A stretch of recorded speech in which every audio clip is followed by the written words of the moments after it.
துரியோதனாதிகள் 100 பேர்கள், நாங்கள் 103 பேர்களும் பொழுதுபோக்காக வனவேடியை பார்க்க கானகம் சென்றோம்.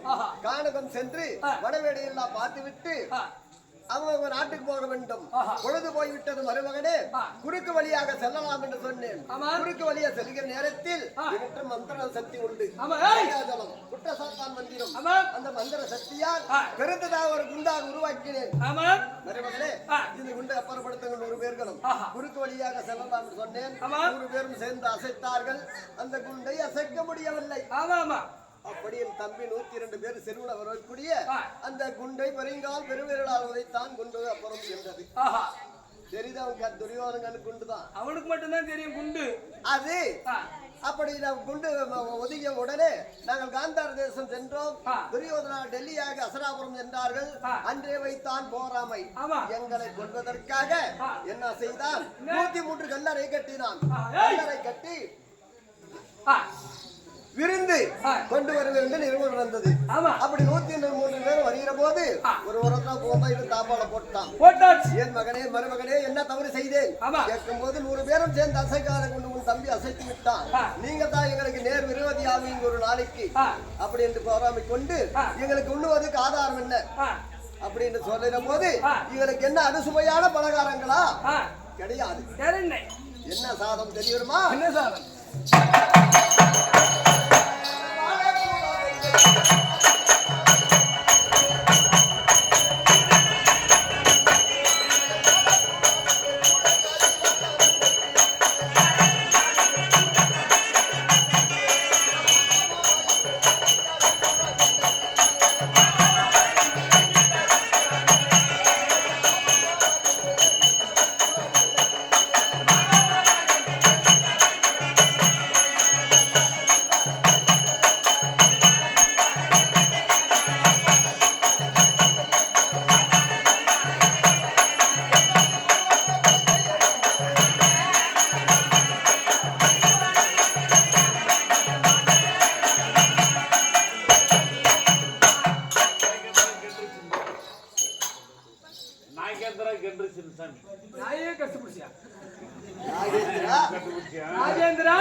நாகேந்திர பிரதர்ஸ் சின்னசாமி ஒண்டியூர் சேர்ந்த நாகேந்திர பிரதேச அவர்கள் அவரால் கொடுக்கப்பட்ட சின்னசாமி ஒன்று எல்லாமல்ல இருக்கக்கூடிய ஆண்டவர் அமர்ந்து கொண்டிருக்கிறார். அவர்கள் கொண்டிருக்கிறார். அவருக்கு எந்த குறையோ அவர்கள் கற்க வேண்டும். அவரால் அளிக்கப்பட்ட பணம் நாடாளுமன்றத்துக்காக ரொம்ப பேசணும்னா 140 ரூபாய் வேஸ்ட் ஆகி போயிடும்.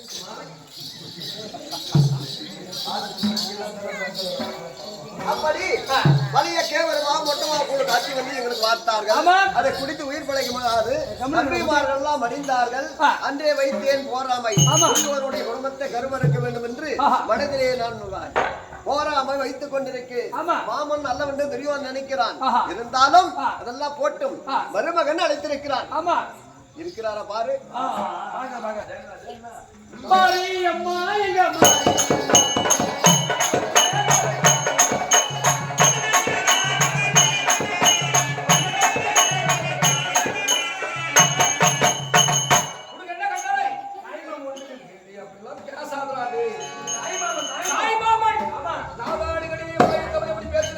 பேசுவேன்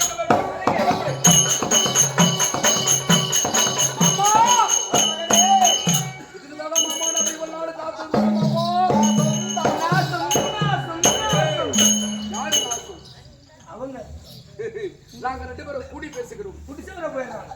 சேர்ந்து பேசுறேங்க. யாரு யாரு குட்டி சேவரா போறது? அவங்க அவங்க நாங்க சேர்ந்து பேசுறோம். நீங்க சரியா போயிடுறீங்க. ஏய், சரியா போயிடுறீங்க. அவங்களுக்கு சேதம். ஆமா. இருந்தாலும் எங்க மாமா சாதாரண ஆளா? ஆ? மாமா மருமகனே, மந்திரி பூபதி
மருமகனே துரியோதனா, என்ன வார்த்தை மாமா? என்னுடைய பாதத்தை படித்தபடியா ஆமாம். டெல்லியாக அசராபுரத்து 56 நாட்டை ஆண்டு வருகிறாய். ஏய். ஆண்டு வருகிற போதும் சுகமாக வாழ்க உனக்கு ஆசீர்வாதம். மாமா நீ உட்காரு மாமா. டேய் மாமா நான் யாரு மாமா? மாமா மாமா மாமா. எனக்கு மாமா ஆசீர்வாதம் கொடுத்துட்டார். ஆமா நானே வணங்குறேன்னா ஆமா உனக்கு என்ன வேலை? எனக்கு வணங்குற வேலை தான். போய் வணங்குறா போடா.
பையா